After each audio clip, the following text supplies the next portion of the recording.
What we do need to recognize is that advocates of secession deploy different kinds of logic to persuade the many skeptics around them that secession was literally a good idea.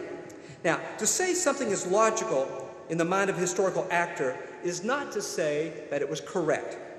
In fact, secession, in retrospect, involved a whole series of logical beliefs that proved to be wrong. Perhaps most important, the North and the South misunderstood and dismissed the logic of the other side. Going back and reading their newspapers and letters and diaries, one cannot help but be struck by how thoroughly they talked past each other. They did not merely disagree, they literally did not listen to each other.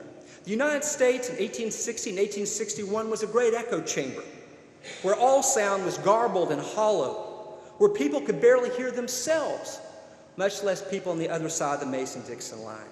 Every newspaper was partisan, every piece of news distorted and twisted. Americans never really had a chance to understand the logic of the other side, which they dismissed as so much propaganda and lie and delusion.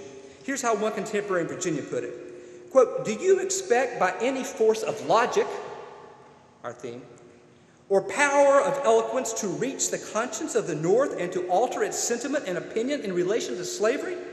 It is impossible for the Northern people to become acquainted with the facts on which an intelligent judgment can be framed. They do not read our newspapers. They do not hear our public speakers. They do not meet us in personal intercourse except upon the great highways of travel." And of course, the opposite was true. How would Northerners know what was happening in the South? How would Southerners know what Northerners were really thinking?